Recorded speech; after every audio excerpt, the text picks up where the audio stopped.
오늘 하나님께서 우리에게 허락하시는 말씀은 신약성경 히브리서 10장 38절 말씀입니다. 우리 한 목소리로 받들어 읽습니다. 나의 의인은 믿음으로 말미암아 살리라. 또한 뒤로 물러가면 내 마음이 그를 기뻐하지 아니하리라 하셨느니라. 아멘. 오늘 저는 이 한 절 말씀을 가지고 종려주일에 믿음뿐입니다 하는 제목으로 여러분과 함께 말씀을 나누려고 합니다. 이제 완연한 봄이 우리 곁에 다가왔습니다. 하지만 일교차가 여전히 큽니다. 환절기라고 이런 때를 얘기하는데 여러분 모두 건강 잃지 않기를 간절히 바랍니다. 여러분, 구원이라고 하는 것은 주님의 일방적인 은혜로 우리에게 주시는 것이지 우리가 무엇을 했으므로 또는 어떤 기여를 했으므로 또 우리가 어떤 삶의 규모를 갖췄으므로 주어지는 건 아니라는 거예요. 그러니까 도덕적인 깊이나 인격적인 수양으로 이룰 수 있는 게 아니라는 것입니다. 선행 또는 고매한 인품 이런 것으로도 살 수 없는 것이 구원이라는 것이에요. 구원은 오직 예수를 구세주라고 믿음으로 허락받는 것이에요. 성령께서 인쳐주시고 아버지께서 자녀로 삼는 사건이 바로 구원인 것이에요. 왜 하나님께서 아들 예수 그리스도를 이 땅에 보내셨을까요? 그 아들은 이 땅에 오실 때 하늘 보좌를 버리고 내려오셨다고 그랬고, 뿐만 아니라 이 땅에 오셔서 아주 빈첩한 삶, 아주 여린 그런 삶을 사셨죠. 그리고 그가 본격적으로 일하셔야 될 때 그는 어떤 삶을 살았습니까? 많은 무리들을 가르쳤지만 돈 받고 가르친 거 아니었고, 또 청중들이 그 앞에 모였지만 훌륭한 집에서 그들을 가르친 것도 아니었습니다. 그리고 결국 그 끝 무렵에 십자가를 지실 때는 어떻게 되었죠? 골고다 언덕 가는 그 길, 우리는 그 길을 굉장히 거룩하고 성스럽고 조심스럽게 걸어가지만 그분은 십자가를 지고 넘어지고 또 넘어져 끌려가신 그 길 아니었습니까? 그렇게 죽기까지 십자가에 피 흘려 죽으셨는데 왜 그랬죠?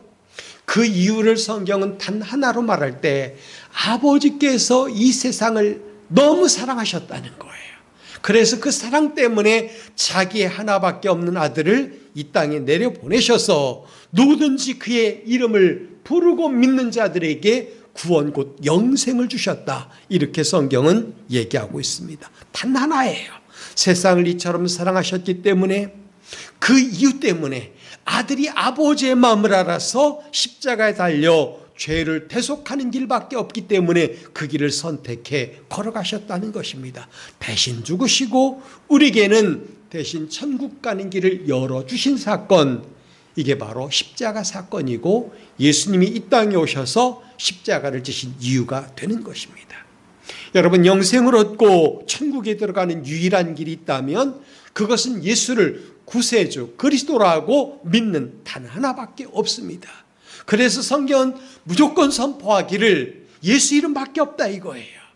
다른 이름은 없나니 천하 인간에게 구원 얻을 만한 다른 이름을 너에게 주신 일이 없다 그랬어요. 나는 길이요 진리요 생명이니 나를 믿는 자는 이렇게 말을 했어요. 다른 사람을 믿는 게 아니에요. 다른 방법을 믿는 게 아니에요. 그건 아니라는 거예요. 이를테면 어떤 사람이 핸드폰 사는데 충성스럽게 삼성의 제품을 사는 사람이 있어요. 그 사람은 한번 기기가 쓸 수 없을 때 또 사면 삼성 제품을 사는 사람이 있어요. 또 어떤 사람은 끊임없이 애플 제품만 사는 경우도 있어요. 그것 보고 고객의 충성도라고 얘기를 하는데 충성스럽게 그렇게 하는 거예요. 자, 왜 제가 이 얘기를 하냐면 핸드폰 하면 똑같이 핸드폰인 거예요. 그게 애플에서 만들어졌건 삼성에서 만들어졌건 또는 중국의 어떤 회사에서 만들어졌건 핸드폰이에요. 기능이 조금 다를 수 있고 또 정밀하거나 그런 수준차가 날 수 있습니다만은 핸드폰이라는 데는 다 똑같단 말이죠. 그럼에도 불구하고 사람들은 충성스럽게 어떤 사람은 삼성 거, 어떤 사람은 애플 거, 어떤 사람은 국수주의 가게에서 그 나라 거 이렇게 산단 말이죠. 여러분 이런 생각을 해보셔야 돼요. 교회 이렇게 말하면 예수를 구세주라고 믿는 자들의 모임이 교회예요. 건물이 아니고 믿는 자들의 모임, 그 공동체를 교회라고 하는 거예요. 그래서 믿는 사람들은 모여서 교회로 함께 건축되어져 가는 거예요. 거룩한 교회로 지어져 간다는 것입니다. 이건 분명한 사실이거든요. 그런 차원에서 보면 건물은 교회가 아닌 거고 믿는 자들의 모임이 교회인 거예요. 그러면 모임이 클 수도 있고 작을 수도 있고 장소가 다를 수도 있어요. 예수님은 수도 없이 많은 사람들을 만났고 그들을 가르쳤지만 단 한 번도 대형 교회를 건축한 적이 없어요. 건물을 건축한 적은 없다는 거예요.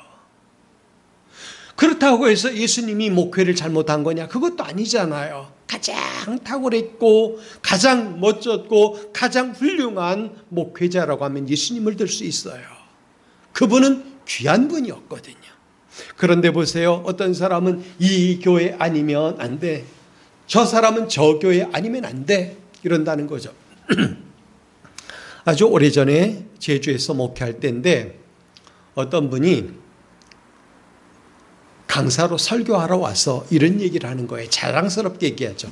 자기네 교회는 서울 어느 곳에 있는데 자기 교회는 매주일마다 부산에서 비행기 타고 자기 교회로 예배하러 온다. 이렇게 말해요. 물론 귀한 거죠. 저는 그걸 나쁘다고 말하는 건 아니에요. 그러나 엄밀히 말하면 교회 이렇게 말할 때 믿음을 가진 자들의 모임, 공동체라고 한다면 여기 속하건 저기 속하건 교회인 거예요. 왜? 예수를 구주로 믿는 자들의 모임이기 때문에 그런 거라는 거죠. 그렇기 때문에 교파 또는 교회주의 여기에 빠지면 절대 안 되는 것입니다. 근데 요즘 어떻습니까? 교회, 거기에 대표되는 어떤 목사님 이렇게 말하면 그분 아니면 교회가 아닌 것처럼 설교가 아닌 것처럼 이렇게 말하는 사람들이 굉장히 많아요. 그래서 자기네 교회보다 규모가 작거나 또는 수준이 낮다고 생각되는 교회를 출석하는 교인들은 굉장히 무시하는 거예요. 하면서 그러는 거죠. 그건 굉장히 나쁜 일이에요. 교회는 어느 교회를 막론하고 거룩한 교회예요. 왜? 주님이 피로 값주고 사셨기 때문에, 주님이 계시기 때문에, 성령이 강력하게 교제하고 계시기 때문에 어느 교회를 막론하고 교회는 주님의 교회인 거예요. 믿는 자들의 모임은 주님의 교회라는 거예요. 왜 이렇게 말하냐면 많은 사람들이 믿음으로 고백하고 교회로 지어져 가는 것을 추구하는 것이 아니라 지금까지도 아직까지도 의의를 내세우며 그것을 기반으로 자기가 교회다, 교인이다 이렇게 말한다는 거죠. 그건 잘못됐다는 것입니다. 오늘 우리가 읽은 말씀에 보면 나의 의는 믿음으로 말미암아 살리라 선포하고 있어요. 나의 의는 믿음으로 말미암아 살리라. 이 말씀을 자세히 생각하면서 우리는 은혜를 받아야 되는 거예요. 그래서 저는 오늘 세 가지 이야기를 여러분과 함께 나누면서 정말 우리 주님께서 원하셨던 믿음은 어떤 것인가 그걸 생각해 보려고 그래요. 그 가운데 하나가 뭐냐? 행위를 의지하지 말아야 합니다라는 것입니다. 오늘 말씀에 보면 믿음으로라고 하는 핵심 단어가 나와요. 믿음으로라고 하는 거죠. 헬라 말로 피스토스 이렇게 읽는데 요거는 무엇과 대칭이 되는 개념으로 발전해 왔냐면 전에 죽었던 행실 이것과 대칭이 되는 개념으로 쌓아올려진 아주 귀한 믿음의 가치예요. 믿음은 하나님과 나 사이에 이루어지는 관계로 주로 해석이 돼요. 물론 사람과 사람 사이에도 믿음이 있지만 그러나 성경이 말하는 믿음은 그게 아니고 즉 하나님과 인간 사이에 관계가 되는 그런 교제권 또는 신뢰, 절대적인 믿음 이런 것을 말할 때 믿음으로라고 하는 거예요. 여러분 하나님과 우리 사이에 믿음의 맥이 연결되어 있을 때 과연 이것이 행위로서 구축되는 것이냐? 아니면 우리의 신앙 고백과 간절함과 온 마음을 다하고 다가감에 있는 것이냐라고 할 때 행위로라고 하는 그 기반은 여실히 교회에서 공격을 받고 무너지게 돼 있다는 것입니다. 아주 오래전에 그냥 초대교회로부터 이제 이 교리가 발달되어 오는데 그때 과거에 행위를 주장하던 무리들이 있었습니다. 율법주의자라고 말했던 이들도 있었고 그 뒤에도 끊임없이 이 논쟁은 지속이 되어 왔던 거예요. 행위라는 거죠. 어떤 사람은 이렇게 말을 해요. 저는 이 자리에서 분명히 말씀드리고 싶은데 아유 저 사람은 교회에서 기도 생활도 안 하는데 과연 믿음 있는지 모르겠어. 아니 저 사람은 이따금 교회 오는데 신앙생활 하는 게 맞아? 아니 저 사람은 11조 생활도 안 하는데 구원받았을까? 여러분 어떻게 대답해야 옳죠? 만약에 그런 것으로 어떤 공식을 만든다고 하면 우리는 굉장히 큰 잘못을 범하는 거예요. 구원을 돈으로 사고 행위를 살 수 있다면 이 세상에 온전한 사람, 구원 얻을 사람은 과연 얼마나 되겠습니까? 돈으로 산다면 재벌이나 돈 많은 사람은 살 수 있겠죠. 우리가 종종 TV를 봅니다마는 갑자기 이제 그 드라마의 컨셉 가운데 하나가 재벌이 건강이 약화되는 어떤 일을 만나는 경우에 이런 것은 보통 모든 사람들이 당할 수도 있고 안 당할 수도 있는 문제지만 그런 컨셉으로 드라마를 쓰는 작가들이 많다는 거죠. 그래가지고 그 사람이 치료를 받는데 정말 국내에서는 치료 기술이 없고 또는 약물도 없고 근데 해외에 나가면 있다더라. 여러분 생각을 해보세요. 일반 서민이 그것을 누릴 수 있겠습니까? 비행기 탈 돈, 치료받을 비용 쉽지가 않은 거예요. 어떤 치료제는 수천만 원 가는 것도 있대요. 한 알에. 그렇다면 이거는 일반 서민이 누릴 수는 없는 거예요. 특수한 사람들이 누리는 거죠. 만약에 구원의 가치가 100억이다. 이런다면 100억을 돈 주고 구원을 받을 사람이 있죠. 세상 사람들 가운데 돈이 있으니까.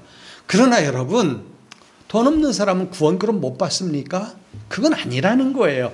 이건 절대 공식이 아닌 거예요. 잘못된 사고예요.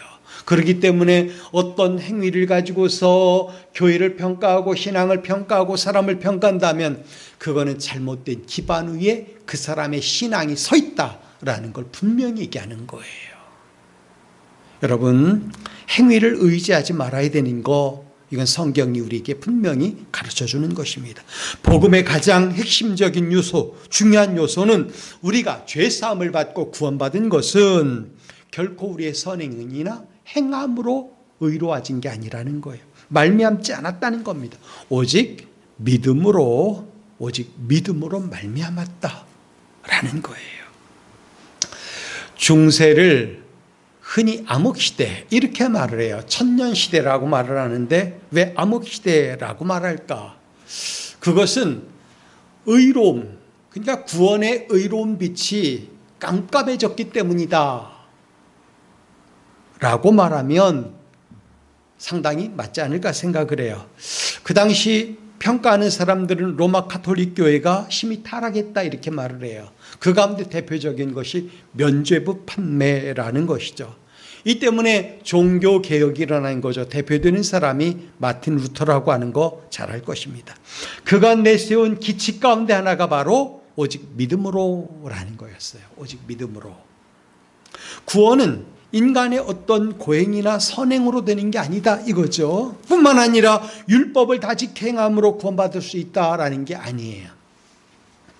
아주 오래전에 제가 고등학교 다닐 때인데 근데 이제 저는 개신교회를 출석을 했고 또 한 친구는 불교를 믿는 집의 아이였고 또 한 아이는 안식일 교회에 다니는 아이였어요. 다 착했어요. 순수했어요. 전 그래가지고 교회 다니면 착해라고 말하는 것만은 일부는 맞지만 전부는 아니라고 생각을 해요. 여러분 캐톨릭에 다녀도 착한 사람 많고요. 불심을 가진 사람들 가운데도 착한 사람 많아요. 그런 것 가지고 기준을 삼으면 안 돼요. 아무튼 굉장히 착하고 순수한 애들이었는데 그 가운데 안식일 교회 다니는 아이가 이런 말을 했어요. 이제 토요일 날 교회 그 학교 안 나오죠. 그때 당시에는 토요일 날도 오전에 학교 나갔었으니까. 근데 안 나와요. 그러면서 10계명 알죠? 10가지 계명인데 그 가운데 하나라도 범하면 천국으로 올라가는 계단 가운데 사다리 하나가 빠져가지고 도저히 건너갈 수 없어서 그 사람은 천국 못 간다 이렇게 가르쳤대요. 그가 다니는 교회에서. 여러분 그렇게 말한다면 과연 천국 갈 사람이 얼마나 되겠어요? 갈 수 있을까요? 쉽지 않을 거예요. 아니 쉽지 않은 것보다 상당히 많은 사람들이 괴로워하겠죠. 그 때문에 분명한 겁니다. 그렇지만 여러분 그건 잘못된 생각이에요. 예, 우리는 이 세상에 살면서 믿음으로 말미암아 구원받았기 때문에 의인이라고 성경적으로 칭찬받는 사람들이에요. 또 그런 삶을 살려고 애쓰고 있단 말이죠. 그럼에도 연약하여 여전히 죄 가운데 있고 여전히 죄악을 행하며 살고 있어요. 오죽하면 바울 스스로도 내가 원하는 바 선은 행치 아니하고 원치 않는 바 악은 행하노도다 하면서 자기 자신을 돌아보며 탄식을 했겠습니까? 그게 바로 우리의 고민이에요. 그래서 완벽한 구원은 우리가 하나님의 거룩한 부름을 입고 아버지의 나라에 이를 때 이루어지는 게 아닐까 생각을 해요. 그 과정까지는 우리는 연약함 가운데 있어요. 분명한 거예요. 그렇다고 그것을 인정하며 자연스럽게 죄 가운데 빠지면 안 되는 거죠. 우리는 끊임없이 복음을 가지고 싸워야 되는 거예요. 그런 부분에 있어서. 그렇기 때문에 행위로 구원받는다 이거는 100% 잘못된 거예요. 믿음으로 구원받는 것입니다. 성경이 강조하는 바가 뭐냐? 예수를 그리스도라고 구세주라고 믿는 그 믿음이 우리를 구원하였다라는 사실이에요. 여러분 성경은 여러 군데 얘기를 했지만 로마서 3장 23절 말씀을 보면 모든 사람이 죄를 범하였음에 하나님의 영광에 이르지 못하였다 이렇게 말합니다. 죄인이 아버지 영광의 자리에 이르지 못하는 건 당연한 거죠. 그런데 그리스도 예수 안에 있는 구속으로 말미암아 하나님의 은혜로 값없이 의롭다 하심을 얻은 자가 되었느니라 이렇게 말을 해요. 즉 우리가 예수를 그리스도라고 고백하니 그로 말미암아 하나님의 은혜로 말미암아 값없이 의롭다 하심을 얻은 자가 되었다는 거예요. 하나님이 그렇게 인쳐 주었어요. 로마서 4장 5절에도 보면 이 일을 아니할지라도 경건하지 아니한 자를 의롭다 하시는 이를 믿는 자에게는 그의 믿음을 의로 여기신다 이렇게 말을 했어요. 여러분 우리는 경건해서 아주 완벽하게 경건해서 우리의 의 때문에 구원받았다라는 게 아니라는 거예요. 오직 그의 피로 인하여 의롭다 하심을 얻었은즉 이렇게 말해요. 여러분 믿음의 가치는 그런 차원에서 보면 일방적인 하나님의 은혜의 가치예요. 그만큼 상응하는 거예요. 그래서 우리는 하나님의 은혜가 밀려오는 만큼 그 크기가 클 수밖에 없는 만큼 우리의 은혜도 커지고 거기다가 감사도 커지고 거기에 대한 반응도 커지는 거예요. 그러므로 이제 그리스도 예수 안에 있는 자에게는 결코 정죄함이 없다고 성경은 선포하는 것이에요. 왜? 생명의 성령의 법이 우리를 죄와 사망의 법에서 해방시켜 주었기 때문에 그런 거예요. 성도 여러분, 다시 말씀드리지만 우리가 의롭게 되는 것은 율법의 행위에서 비롯된 게 아니에요. 고대가 아니죠. 예수님이 오셔서 그때까지도 유대인들은 아마 지금도 그럴 거예요. 유대인들은 어떤 생각을 했냐면 우리가 아브라함의 자손이기 때문에 의롭다. 아브라함의 자손이기 때문에 우리는 하나님의 자녀고 하나님의 구속의 백성이다. 이렇게 말하고 있어요. 그러니까 아브라함의 자손이라고 하는 한 가지 이유 때문에 그들은 하나님의 백성이고 구원받은 백성이고 성민이고 그렇다는 거예요. 근데 여러분 예수님이 오셔서 새로운 가르침을 주셨죠. 그게 뭐예요? 예수께서 흘리신 보혈의 피를 믿고 그 피로 말미암아 구속고 죄사함을 받은 사람만이 거룩한 백성이 되는 것이고 그것을 은혜로 입은 사람만이 하나님의 자녀가 되는 거예요. 그러므로 우리가 의롭게 되는 것은 단 어떤 경우에도 행위로 말미암은 건 아니다 이것입니다. 그렇기 때문에 믿음으로라고 하는 말은 전에 우리가 행위로 살았던 그 모든 삶과 대치가 되는 거예요. 우리는 오늘도 이런 공격을 받을 수 있어요. 너 예수 믿는 사람이면 뭔가 달라야 되는 거 아니야? 당연한 요구예요. 달라야죠. 달라야 되는 건 분명해요. 그렇지만 그것 때문에 우리의 구속의 효력이 약화되는 건 아니라는 걸 알아야 되는 거예요. 그럼 우리가 뻔뻔스러워도 되느냐? 그 또한 아니에요. 우리는 늘 부족함을 고백하고 우리의 부족함 때문에 하나님 앞에 겸손히 무릎 꿇고 죄인임을 고백하며 살아야 되는 거예요. 우리가 율법의 행위에서 구원받은 것이 아니고 그리스도를 믿음으로 구원받았다. 요 단 하나, 첫 번째 우리가 기억해야 될 것입니다. 그렇기 때문에 행위를 의지하지 말아야 됩니다 라는 거예요. 그럼 두 번째는 뭘까요? 감정을 의지하지 말아야 돼요.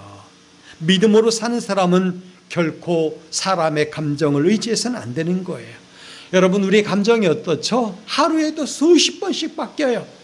어떤 사람은 사람의 말 때문에 감정이 바뀌기도 하고 앞에 놓인 일 때문에 바뀌기도 해요. 순간순간 바뀌어요. 그걸 표현 잘 안 하는 사람도 있지만 표현하는 사람도 많아요. 어떤 날은 날아갈 것 같아요. 기분이 굉장히 좋아요. 근데 어떤 날은 땅에 꺼질 것만 같은 날도 있다는 거죠. 몹시 기쁘고 흥분이 되면 노래도 하고 춤도 추고 싶은 거죠. 그렇지만 기분이 나쁘면 어떻게 됩니까? 마치 세상을 다 산 것처럼 한숨을 푹푹 쉬면서 금방이라도 망하는 것처럼 표정을 짓기도 하는 거예요. 그러므로 이런 연약한 감정을 의지하면 안 되는 것입니다. 세상에는 거의 변하지 않는 것처럼 항상성을 유지하는 것들이 굉장히 많아요. 오늘 아침에도 떴다가 이따가 이제 저녁이면 해가 지어가는 태양 같은 거, 하늘에 떠다니는 구름, 뭐 여러 가지가 있겠죠. 그렇지만 우리의 감정은 그런 항상성을 가진 것들과 다를 때가 많아요. 우리가 성령을 처음 받았을 때 어땠습니까? 굉장히 좋았죠. 그래서 주님 뜻대로 살겠습니다. 찬양도 하기도 하고 주님이 원하시면 무엇이든지 하겠고 또 주님이 원하시면 어디든지 가겠고 사나 죽으나 주님의 것이다 라고 고백도 굉장히 많이 합니다. 그런데 조금만 지나면 감정이 식어지는 거예요. 담담해질 때가 온다는 거죠. 예민하게 반응하면 내 은혜가 식었나? 혹은 구원을 잃어버렸나? 하나님이 나를 버리진 않았나? 이런 의심을 가질 때도 있다는 거죠. 그러나 실상은 그런 게 아니고요. 구원은 그대로 있지만 성령님도 우리 안에서 역사하시는 것도 그대로지만 우리의 감정, 우리의 연약함이 그걸 따라가지 못하고 함께 어울리지 못해서 일어나는 현상이라는 것입니다. 사랑의 감정을 가지고 한번 생각을 해볼까요? 어떤 남녀가 열렬히 사랑해서 결혼을 했습니다. 근데 조금 살다 보니까 밋밋해지기 시작하는 거예요. 그렇게 좋아했던 사람이 그냥 당연한 상대처럼 보이기 시작하고 또 새로울 것이 없는 상대처럼 보이기 시작하면 문제가 되는 거죠. 그래서 이제 갈등이 조금씩 일어나는 거예요. 어느 날 아내가 그렇게 싫어 남편이 아내에게 이혼하자라고 조르기 시작했다는 거예요. 설득하고 또 설득하던 아내가 남편에게 이렇게 제안을 했답니다. 그래, 이혼해 줄 테니까 한 달 후에 하자. 단 그때까지 출근할 때마다 두 팔로 나를 안고 한 바퀴 돌려달라. 그랬다는 거예요. 그랬더니 남편이 그거야 뭐 어려운 일 아니지 하면서 허락을 하고 그 이튿날 출근할 때마다 아내를 꼭 안고 한 바퀴 돌려주기 시작했다는 거예요. 그래서 하루 가고 이틀 가고 한 주 가고 밋밋했던 감정이 어느 순간 새로워지기 시작하더라는 거죠. 마음이 변했다는 거예요. 할 수만 있으면 멀리하고 싶었는데 그렇지 않았다는 거예요. 가까이 하니까 더 좋더라는 거예요. 그래서 남자가 생각을 고쳐먹은 거예요. 그냥 이 여자하고 살자. 참 좋네, 편하네 이러면서 살았다는 거예요. 어느 날 퇴근하면서 꽃을 사들고 왔대요. 문을 열고 들어오는 남편을 맞이하는 아내가 방에 들어가 누워 있었다는 거예요. 근데 보니까 아내가 그만 누워서 잠자듯이 죽어 있는 거예요. 그 옆에는 편지가 한 통 놓여 있는데 뭐라고 말했냐면, 안에는 편지가 뭐냐면 사실은 자기가 말기암이었다. 그래서 몸도 마르기 시작했고 볼품 없어졌는데 이 때문에 당신이 나를 싫어한 것 같다. 미안하다. 그렇지만 한 달이었지만 짧은 시간 참 고마웠다. 이렇게 써놓고 죽었다는 거예요. 어땠을까요? 남편이 그 다음의 삶은 비참해졌을 거예요. 여러분, 신앙생활을 꾸준히 잘 이어가는 것은 우리의 감정을 잘 통제하는 것과 같은 거예요. 사실은 감정을 의지할 수 없어요. 그렇기 때문에 우리는 성령의 은혜와 능력에 의지할 수밖에 없는 거예요. 여러분, 저는 여러분의 감정이 성령의 어루만져 주심을 날마다 입길 바랍니다. 그래야만 그 감정이 잘 다스려질 수 있고, 끊임없이 그 감정이 변하지 않고 하나님을 향하여 바라보고 달려가고 좋아하게 되는 거예요. 우리의 연약한 감정을 의지하지 마시고 성령의 능력과 은혜에 의지하는 여러분이 되기를 바랍니다. 그래야만 우리의 감정도 하나님의 다스림 안에 있게 되는 겁니다. 어떤 경우에도 성령의 다스려 주심 안에 있지 않으면 우리는 그 감정을 온전히 지켜나갈 수 없어요.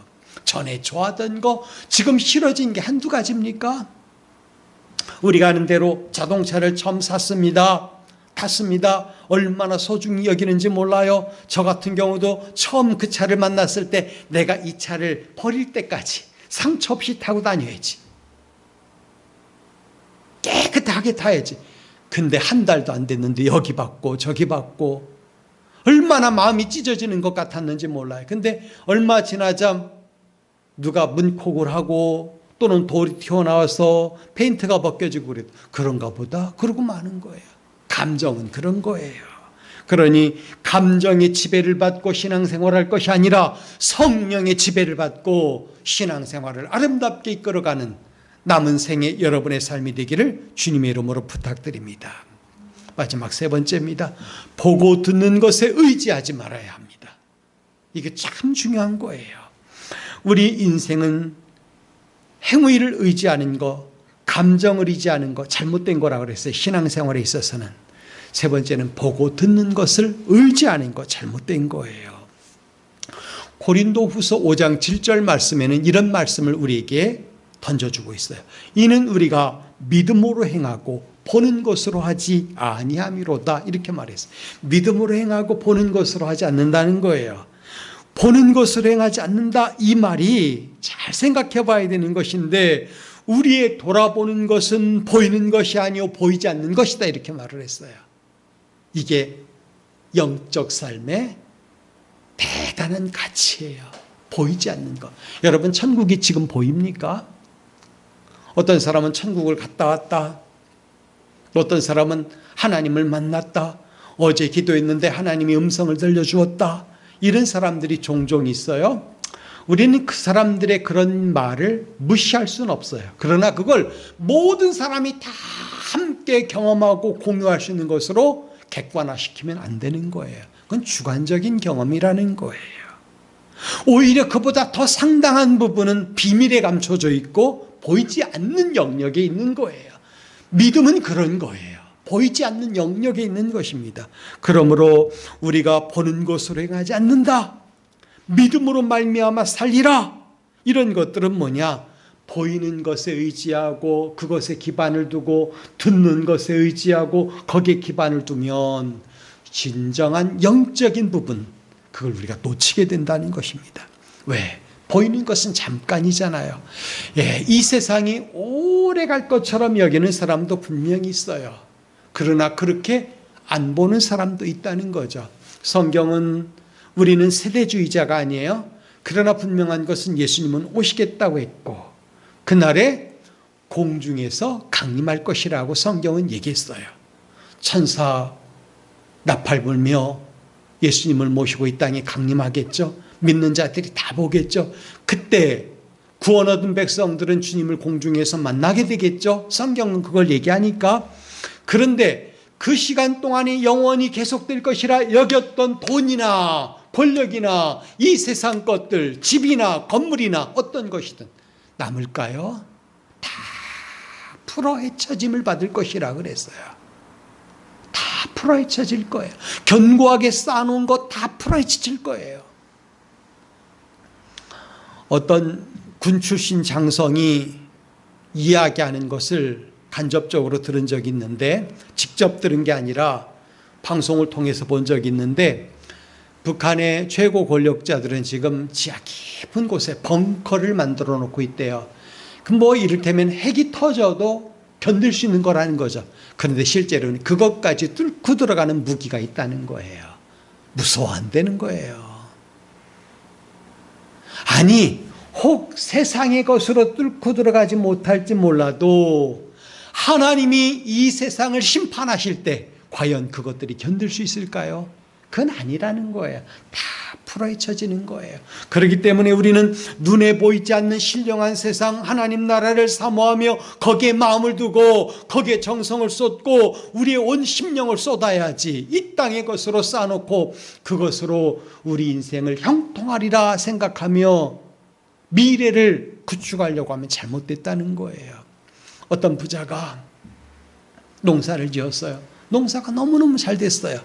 지금까지 가지고 있었던 곳간으로는 감당할 수 없으니까 그것은 그냥 뒀는지 그걸 부수고서 새로 지었는지 모르지만 새로 큰 창고를 만들고 거기다 곡식을 집어넣었어요. 그러면서 바라보면서 음식도 만들어 놓고 옆에는 술도 갖다 놨겠죠. 마시면서 뭐라고 했습니까? 야, 내 영혼아, 얼마나 만족하냐? 먹고 마시고 즐기자. 내가 수해 동안 다른 수익이 없어도 쓸 수 있을 만큼 벌지 않았느냐? 이렇게 말하고 있었다는 거죠. 근데 그때 하나님이 책망을 하시는 거예요. 이 어리석은 자야, 오늘 밤에 내 목숨을 내가 거두면 그것은 누구 것이 되겠느냐? 여러분, 어떻게 살아야 될까요? 우리는 영원한 것, 신령한 것, 눈에 보이지 않지만 하나님이 우리에게 가르쳐 주신 것에 의지하며 소망을 두고 살아야 되는 거예요. 우리는 보이지 않는 영원한 것을 바라보고 사는 성도입니다. 믿음으로 살아야 됩니다. 보이는 것을 의지하고 듣는 것을 의지하면 잘못된 삶을 사는 거예요. 성도들은 주의 성령과 한 걸음 한 걸음 더 가까이 가는 것밖에 없어요. 이제 이후로 저나 여러분의 삶 속에서 성령 하나님과 동행하여 오직 믿음뿐이라고 하는 고백 가운데 믿음으로 이 세상을 살아가는 진실한 죄 백성들 되어 주님이 우리를 부르시고 품에 안으시는 그 순간 하나님 감사합니다. 여기까지 주님이 우리를 인도하셨습니다. 저는 오직 믿음 한 가지밖에 없었습니다 라고 고백하는 여러분의 믿음이 되길 주님의 이름으로 부탁드립니다. 기도하겠습니다. 존귀하신 아버지, 우리는 한 치 앞도 모르는 삶을 삽니다. 그럼에도 불구하고 다 아는 것처럼, 다 계산해 놓은 것처럼 생각하고 말할 때가 얼마나 많은지 모릅니다. 하지만 성경이 우리에게 가르쳐 주시는 바는 믿음밖에 없다고, 눈에 보이지 않는 신령한 세상을 향하여 가는 그 길인데 믿음밖에 없다고 가르쳐 주니 그 믿음뿐이라고 고백하며 주의 성령이 인도하심을 받고 주님의 손에 붙들려 한 걸음 한 걸음 천성길 걸어가는 죄 백성들이 되게 하여 주옵소서. 이제 오늘부터 한 주간 고난 주간이 시작됩니다. 주님이 고난의 길을 걸어가실 때 괴롭고 힘들었지만 끝내 잘 감당하셨던 것처럼 우리도 우리 인생을 잘 감당하여 하나님께 영광 돌리게 하여 주옵소서. 예수님의 이름으로 기도하옵나이다. 아멘.